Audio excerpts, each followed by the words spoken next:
Bismillahirrahmanirrahim. Assalamualaikum warahmatullahi wabarakatuh. Waalaikumsalam warahmatullahi wabarakatuh. Alhamdulillahirabbil alamin wa bihi nasta'in ala umuri dunya wad din wa ala alihi wa sahbihi ajma'in. Rabbi ishrah li sadri wa yassir li amri wahlul 'uqdatam min lisani yafqahu qawli. Puji syukur kita panjatkan kehadiran Allah Subhanahu wa taala yang pada hari ini alhamdulillah kita semua diberikan nikmat sehat, nikmat iman serta Islam. Semoga semuanya selalu dalam keadaan sehat walafiat dan panjang umur sehingga kita berada di ruangan ini dalam rangkaian agenda kegiatan diseminasi budaya positif calon guru penggerak angkatan 10 Kabupaten Bekasi. Salawat serta salam tak lupa kita lipat curahkan pada baginda kita Nabi besar Muhammad SAW yang selalu kita rindukan syafaatnya di hari akhir. Amin. Amin. Yang kami hormati Bapak Kepala Sekolah SMK Negeri 1 Cibarusah, yang kami hormati Bapak Wakil Kepala Sekolah Bidang Kurikulum SMK Negeri 1 Cibarusah, dan yang kami hormati Ibu serta Bapak Guru Hebat SMK Negeri 1 Cibarusah yang pada kesempatan hari ini kami ucapkan terima kasih bisa membersamai kegiatan kami dalam aksi nyata modul 1.4 budaya positif. Saya di sini selaku pengatur acara akan membacakan susunan acara pada pagi hari ini. Yang pertama yaitu pembukaan, yang kedua sambutan, yang ketiga diskusi atau pemaparan materi, dan yang keempat penutup. Agar acara atau kegiatan kita pada pagi hari ini Allah berikan keberkahan dan kelancaran, marilah sama-sama kita membuka dengan ucapan basmalah. Bismillahirrahmanirrahim. Selanjutnya yaitu sambutan yang akan disampaikan oleh Kepala Sekolah SMK Negeri 1 Cibarusah yang pada kesempatan pagi hari ini diwakilkan oleh Bapak Wakil Kepala Sekolah Bidang Kurikulum yang terhormat Bapak Haji Tami Susanto. Kami silakan. Assalamualaikum warahmatullahi wabarakatuh. Waalaikumsalam warahmatullahi wabarakatuh. Alhamdulillahirabbil alamin wa bihi nasta'in ala umuri dunya wad din. Wassalatu wassalamu ala asyrofil anbiya'i wal mursalin wa ala alihi wasallam. Yang saya hormati Kepala SMK Negeri 1 Cibarusah, yang saya hormati Bapak dan Ibu Guru SMK Negeri 1 Cibarusah, serta staf tata usaha. Yang kami banggakan ibu-ibu calon guru penggerak angkatan 10, Ibu Nur Hayati, SPD, dan Ibu Ika Kartini, Sarjana Sosial Islam. Alhamdulillah pada kesempatan kali ini akan melakukan diseminasi tentang budaya positif, dan insya Allah akan kita gali apa itu yang namanya budaya positif. Kita tanyakan hasil belajar beliau, mudah-mudahan ada ilmu yang bermanfaat buat kita semua. Puji syukur dan takzim, puji syukur dari Allah Subhanahu wa taala, salawat serta salam semoga selalu terlimpah curah Nabi bana wa nabiyana wa maulana Muhammad sallallahu alaihi wasallam. Izinkan saya mewakili kepala sekolah untuk membuka kegiatan diseminasi budaya positif yang akan disampaikan oleh calon guru penggerak angkatan 10, Ibu Nur Hayati SPD. Semoga dari kegiatan kita kali ini kita mendapatkan ilmu yang bermanfaat, ilmu baru, memahami apa itu yang namanya budaya positif. Untuk Bapak dan Ibu yang hari ini sudah hadir, kami mengucapkan terima kasih. Semoga dari kegiatan kita kali ini Bapak dan Ibu guru bisa lebih termotivasi lagi untuk meningkatkan disiplin positif atau budaya positif atau apapun yang akan disampaikan oleh narasumber kita. Mungkin ada ilmu pengetahuan baru, maka dari itu kami berharap Bapak dan Ibu bisa stay sampai selesai. Itu saja harapan kami.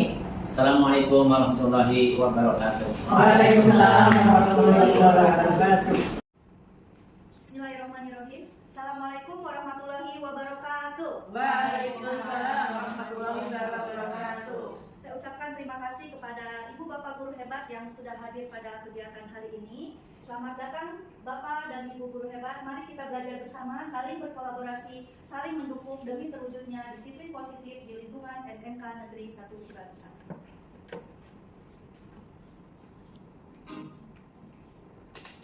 Bapak Ibu, bagaimana, masih semangat? Semangat. Alhamdulillah, sudah sarapan belum? Sudah. Alhamdulillah.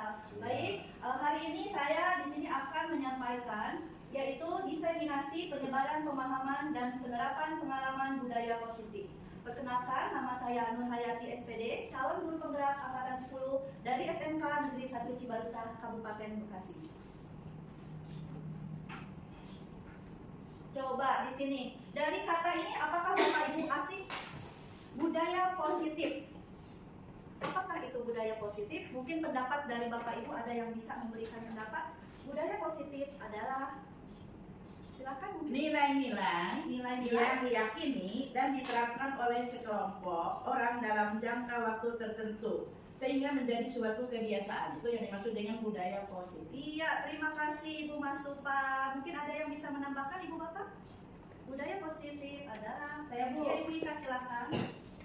Budaya positif itu kan terdiri dari dua suku kata ya, budaya dan positif. Kalau budaya menurut saya itu adalah kebiasaan atau adat, sedangkan positif itu ya nilai-nilai baik. Jadi budaya positif itu kebiasaan yang baik yang biasa diterapkan dimanapun dia berada. Baik, terima kasih Ibu Ika.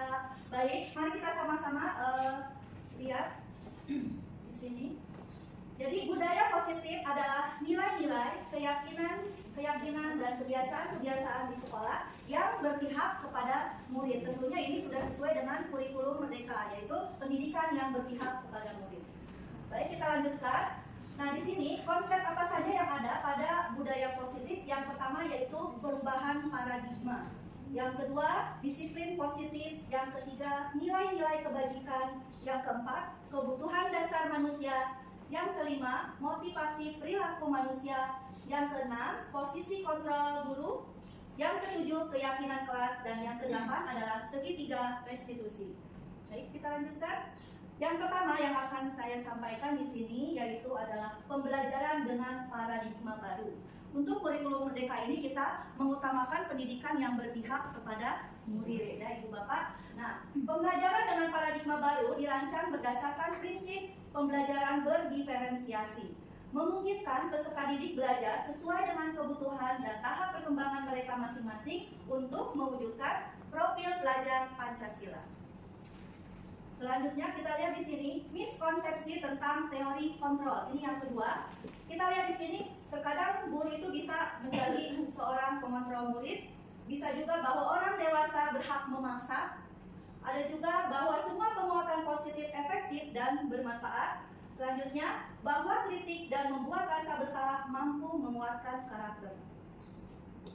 Nah, di sini ada paradigma stimulus respon ke pendekatan teori kontrolnya. Secara garis besar, stimulus responnya kalau kita lihat dari stimulus respon itu biasanya lebih umum untuk adanya persamaan. Sedangkan pada teori kontrolnya yaitu salah satunya adalah realitas kalau tadi responnya itu sama, sedangkan pada teori kontrol realitas kebutuhannya itu berbeda. Itu salah satunya. Dan berikutnya kita lihat kembali di sini.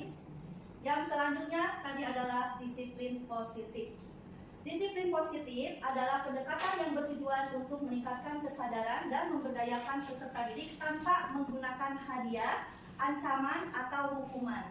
Coba Ibu Bapak selama ini pembelajaran apakah sudah melaksanakan memberikan hadiah atau mengancam atau juga menghukum anak-anak? Sudah. Ya, jadi kita masih menggunakan ancaman terhadap anak atau bahkan hukuman. Dan di sini ada ibu dan bapak BK ya, guru BK mungkin sama ya Ibu ya. Kita masih menggunakan ancaman atau hukuman kepada peserta didik agar mereka itu disiplin gitu ya. Namun di sini kita lihat selanjutnya.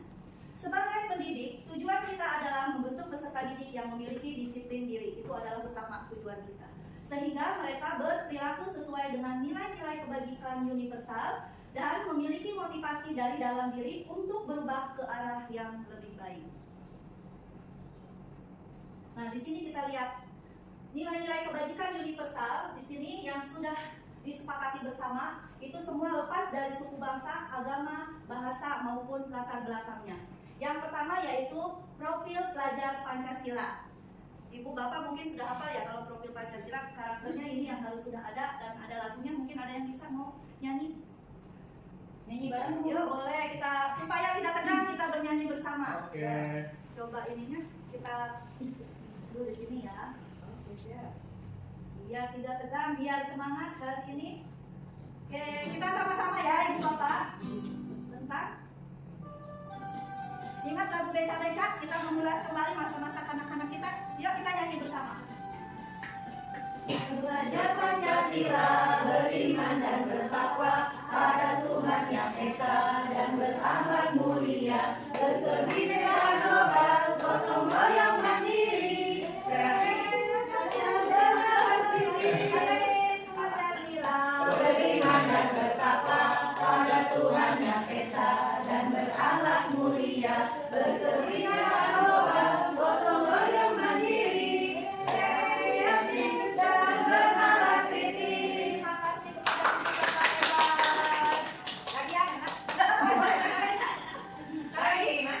Belajar Pancasila, beriman dan bertakwa pada Tuhan yang esa dan berakhlak mulia, berkebinekaan global, gotong royong mandiri, kreatif dan bernalar kritis. Terima kasih Ibu Bapak hebat. Kita lanjutkan ya Ibu. Tadi kita sudah sampai pada nilai-nilai kebajikan. Nah, yang selanjutnya di sini adalah kebutuhan dasar manusia. Kebutuhan dasar manusia adalah segala hal yang kita lakukan untuk memenuhi keinginan kita, baik itu kebutuhan apa saja. Biasanya kebutuhan dasar kita makan, minum, pakaian, dan tempat tinggal. Biasanya itu yang menjadi kebutuhan dasar manusia. Setiap tindakan kita memiliki tujuan tertentu, dan semua upaya kita bertujuan agar kebutuhan dasar kita dapat terpenuhi dengan baik. Nah, di sini kita lihat 5 kebutuhan dasar manusia. Yang pertama adalah bertahan hidup. Manusia untuk bertahan hidup membutuhkan makanan, pakaian, tempat tinggal, keamanan, dan kesehatan. Yang kedua adalah kasih sayang dan rasa diterima, yaitu rasa diterima, dipedulikan, berbagi, kerjasama, menjadi bagian kelompok. Dan yang ketiga, penguasaan, yaitu harga diri, keinginan untuk dianggap, memimpin, berprestasi, diakui, dan didengar. Yang keempat, kebebasan, yaitu mandiri, memiliki pilihan, mencoba hal baru, mampu mengendalikan dirinya. Dan yang kelima, kesenangan, yaitu adalah bermain, humor, antusiasme, dan tertawa. Ini merupakan kebutuhan dasar manusia. Dan yang selanjutnya, di sini ada 3 motivasi perilaku manusia. Yang pertama yaitu kita itu butuh sesuatu untuk apa? Yaitu yang pertama untuk menghindari ketidaknyamanan atau hukuman. Terus yang kedua untuk mendapatkan imbalan atau penghargaan dari orang lain. Jadi kalau kita mau melakukan sesuatu karena imbalan, tanpa imbalan kita nggak mau gitu. Jadi ini. Terus yang ketiga untuk menjadi orang yang mereka inginkan dan menghargai diri sendiri dengan nilai-nilai yang mereka percaya. Dan ini masih motivasi perilaku yang pada guru. Yang pertama hukuman. Biasanya guru itu masih memberikan hukuman kepada peserta didiknya. Jadi tidak terencana kalau kita memberikan hukuman, karena kita melihat anak melakukan yang salah, tiba-tiba kita langsung menghukum mereka. Entah itu hukumannya mungkin teguran atau mungkin mereka suruh lari di lapangan dan sebagainya. Yang kedua di sini motivasinya yaitu konsekuensi, terencana, disepakati sesuai peraturan. Murid tetap dibuat tidak nyaman, sikap guru selalu memonitor murid. Dan yang terakhir adalah restitusi, proses menciptakan kondisi bagi murid untuk memperbaiki kesalahan, proses kolaboratif yang mengajarkan murid untuk mencari solusi sendiri. Nah, sekarang kita lihat Ibu Bapak di sini. Tadi kita sudah melihat motivasi dari guru. Selanjutnya di sini kita lihat ada 5 posisi kontrol guru yang harus kita perhatikan di sini. Yang pertama itu sebagai apa Ibu Bapak? Sebagai penghukum. Kita itu kadang menghukum anak tadi secara spontan. Terus yang kedua, membuat merasa bersalah. Jadi kalau kita negur anak walaupun suaranya kita atau kalimatnya lembut gitu intonasinya, tapi tetap membuat anak merasa oh iya saya bersalah gitu. Nah itu. Terus ada juga kita ini sebagai guru bisa memposisikan sebagai teman. Dan yang keempatnya kita sebagai pemantau. Terus yang selanjutnya adalah sebagai manajer atau sebagai pimpinan. Jadi posisi kontrol guru ini ada 5. Jadi terkadang kita bisa menjadi seorang penghukum atau pembuat merasa bersalah, sebagai teman, pemantau, dan manajer. Nah, sekarang di sini saya ingin membuat bernostalgia. Tadi kita sudah nyanyi bersama tentang lagu BC kanak-kanak. Nah, sekarang masih ingat kurikulum soal yang menjodohkan. Ada penghukum, pembuat rasa bersalah, ada teman, pemantau, dan manajer. Di sini ada contoh penerapan 5 posisi kontrol guru pada kasus siswa tidak memakai atribut lengkap saat upacara bendera. Nah, dari yang sebelah kanan saya ini adalah dilihat ini adalah posisi kontrol guru. Kita jodohkan apakah penghukum itu ke A, B, C, D, atau E. Jadi kalimat mana yang lebih tepat? Silakan Ibu Bapak, mungkin ada yang mau mencoba. Misalkan sebagai penghukum yang mana ya? Pada saat kita bicara seperti apa bahwa kita itu berada di posisi sebagai penghukum. Silakan Ibu Bapak. Saya Bu. Ya, Ibu Ika, silakan. Nomor 1 penghukum. Ya, sebagai penghukum jodohnya Pasangannya C ya. Hormat pada bendera selama 1 jam. Iya. Betul Ibu Bapak? Betul. Jadi kita itu kalau ada anak nggak pakai atribut lengkap, langsung kita secara tiba-tiba, ayo kamu silakan hormat bendera. Nah itu posisi kita sebagai penghukum. Nah, nanti kita lihat apakah sesuai atau tidak. Ada yang lagi yang lain? Silakan Ibu Bapak. Yang Ya, Ibu membuat Siti rasa Nurjana. bersalah Iya. sepertinya yang ya Bu. Berapa kali Ibu Bapak harus memberitahu kamu selalu saja mengecewakan. Iya. Jadi walaupun kalimatnya kelihatan lembut ya Bu ya, Iya. tapi tetap jadi anak itu merasa bersalah, jadi tetap diharapkan sama. Oke, ada lagi silakan Ibu Bapak. Ya, Ibu masuk Pak. Yaitu B. Yang mana? Baik aja pasangannya mana Bu? Apa Ibu? Penghukum. Sebagai penghukum lagi. Kamu sudah melanggar peraturan sekolah. Kamu tahu konsekuensinya setelah upacara kamu beli atributnya ke koperasi. Temui Bu Lilis dengan Bukan Bu Ade. Kalian itu Bu Lilis ya? Iya. Coba nanti kita lihat ya. Terima kasih Ibu masuk Pak. Sama-sama. Ada lagi silakan Ibu Bapak. Pak Angga Bu. Pak Anda ya, ini guru BK nih. Harus benar-benar nih. Ya teman Bu, teman Teman. Ibu, namanya A. Silakan Ayo, dibaca. ikuti aturan sekolah. Tolong bantu Ibu Bapak ya sekali ini sudah tidak apa-apa lagi. Iya. Ya, terima kasih Bapak Anda. Ada lagi Ibu Bapak? Ya, Bu Sri Wahyuni Bu. Oh, Bu Sri. Belum. Ibu Sri Wahyuni mungkin sebagai pemantau pasangannya yang mana ya, Bu? Pemantau. Pemantau. Bu. Gande, Dek, apakah kamu tahu kesalahan? boleh Bapak, Pak? Kira-kira bagaimana kamu memperbaiki kesalahanmu? Iya, terima kasih Bu Sri Wahyuni. Satu lagi nih, manajer kira-kira yang mana ya? Bu Andin Bu. Bu Andin, ya guru BK juga ini. Sebagai seorang manajer atau sebagai seorang pimpinan, bagaimana biasanya kita berbicara kepada peserta didik? Yang F. Manajer. Tulis Pak. Ada F-nya. Yang A tuh. Antara yang B atau yang D. Baik, Iya, terima kasih Bu Andin. Oke, Ibu Bapak, kita lihat ya. Kita lihat di sini. Nah, di sini tadi kasus siswa tidak memakai atribut lengkap saat upacara bendera. Kita bisa sebagai penghukum. Jadi kalau kita sebagai penghukum biasa tadi spontan langsung. Hormat bendera kamu selama 1 jam itu sudah menghukum peserta didik ya Ibu Bapak. Lanjutkan pembuat rasa bersalah. Tadi ada yang Ibu Siti Siti Nurjana. Siti Nurjana kita lihat kalimatnya di sini berapa kali ibu atau bapak harus memberitahu kamu selalu saja mengecewakan ibu. Iya. Hebat. Selanjutnya Teman. sebagai teman, Ayo dong. ibu masuk Mas, silahkan dibaca dengan intonasinya sebagai teman kepada peserta didik. Ayo dong, ikut aturan sekolah. Tolong bantu ibu, bapak, ya kali ini. Ya sudah tidak apa-apa. Lain kali jangan sampai berbuat seperti ini lagi ya. Nah itu posisi guru sebagai teman kepada Teman. peserta didiknya. Nah yang keempat sebagai pemantau bisa dibantu ini dibacakan yaitu Ibu Andin. Pemantau, kamu sudah melakukan sekolah, kamu tahu konsekuensinya. Setelah upacara, kamu beri atributnya ke koperasi, temui Ibu Lilis dan jangan diulangi lagi ya. Iya. Memberikan solusi kalau memang tidak lengkap, ayo kita beli nanti gitu. Jangan sampai Mau uang gimana Bu? bawa uang. Jadi Ayo. bisa Besok lagi ya, Bu. Iya, bisa besok lagi karena minggu depan yang penting sudah ada. Sudah Oke kali ibu, saat upacara minggu ngerti depan. ibu. Baik, terima kasih dan yang terakhir sebagai manajer. Apa ini? Apakah kamu tahu? Ibu, Ada. Oh, ada. Dari tadi nih. Terima kasih. Amin. Apakah kamu tahu kesalahanmu? Kira-kira bagaimana kamu memperbaiki Mulai kesalahan? pertama dong. Ya, terima kasih Pak Dadang. Kita apresiasi untuk kita Hebat. Bapak-bapak ibu guru hebat. Baik, kita lanjutkan. Nah, selanjutnya yaitu ada keyakinan kelas.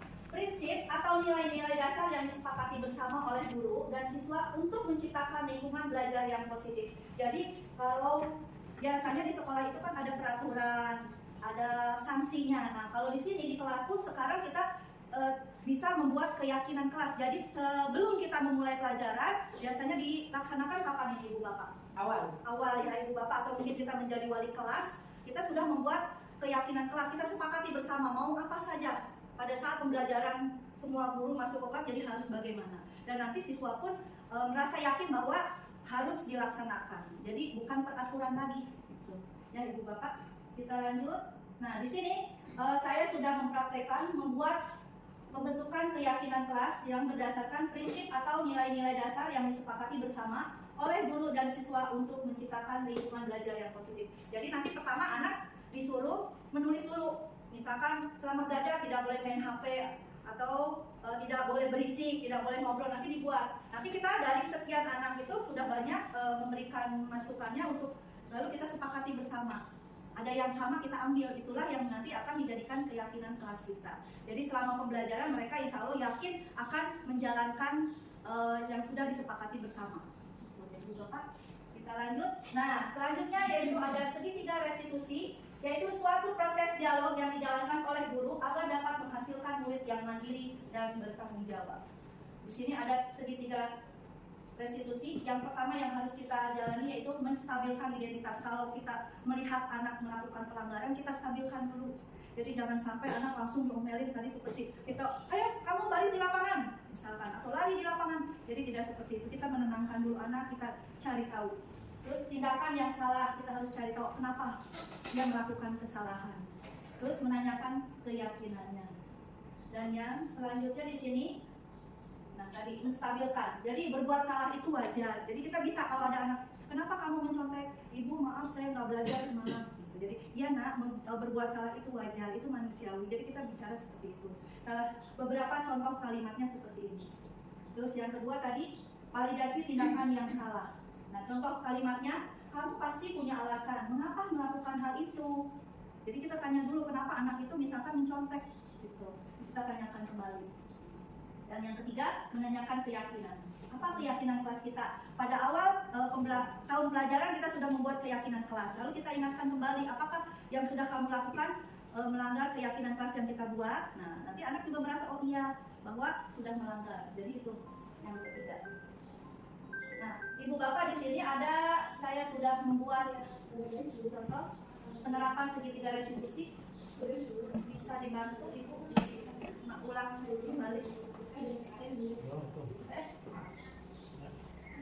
Dari tempat. Ini contoh pada saat saya melaksanakan pembentukan keyakinan kelas, yaitu contoh penerapan segitiga restitusi.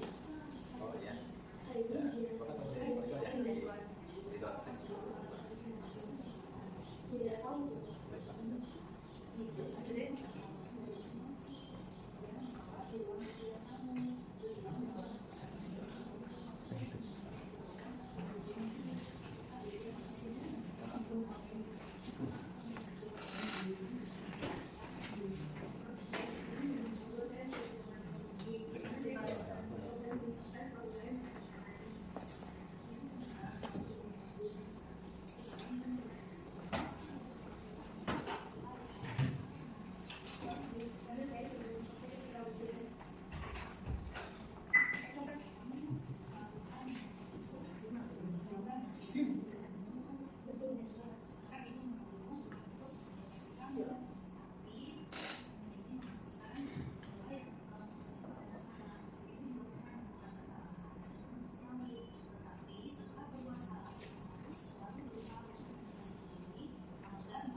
yakin kepada Pak tentang kejadian itu tadi Bu. Kalau diizinkan, saya akan minta diulang kembali untuk menjelaskan saya kepada Pak Mamat.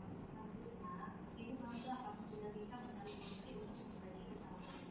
Untuk kedepannya, Ibu berharap kamu bisa menggunakan jalan kelas yang sudah kita percayai dan kita sepakati sebelumnya. Kelas, yaitu nilai-nilai kejujuran Untuk Bu, saya masih meminta tentang kejadian Pak. sekarang silakan Novi dan Mama sedang berada di kantor guru sekarang. Terus Bu, saya akan langsung bertemu dan meminta maaf kepada Novi dan bicara jujur kepada Pak Mamat tentang kejadian ini. Saya sekali lagi minta maaf Bu. Ibu terima permintaan Mama. Mudah-mudahan Allah menjadi pribadi yang jujur, amanah, dan selalu bertanggung jawab. Amin. Terima kasih banyak Bu. Saya izin pamit bertemu Bu Novi dan Pak Mamat Bu. Sekarang Bu. Silakan. Assalamualaikum Bu. Waalaikumsalam. Jadi ini adalah contoh penerapan segitiga restitusi yang sudah saya terapkan kepada salah satu siswa yang saat itu dia mencontek saat ujian sekolah. Lalu saya mendapatkan informasi dari guru yang mengawas pada ruangannya dan kita panggil anaknya. Jadi dengan tahapan-tahapan tadi, jadi anak pun di akhirnya merasa yakin bahwa memang dia berbuat salah dan akhirnya dia mau meminta maaf, memberi solusinya untuk meminta maaf kepada guru. Saat itu ulangan matematika, berarti dia meminta maaf kepada guru matematikanya. Itu saja Ibu Bapak, dan alhamdulillah pada hari ini kegiatan pemaparan dari budaya positif telah selesai. Masih semangat Ibu Bapak? Terima kasih sekali lagi, tepuk tangan untuk kita semua. Mohon maaf bila ada yang kurang berkenan. Wabillahi taufiq wal hidayah. Wassalamualaikum warahmatullahi wabarakatuh.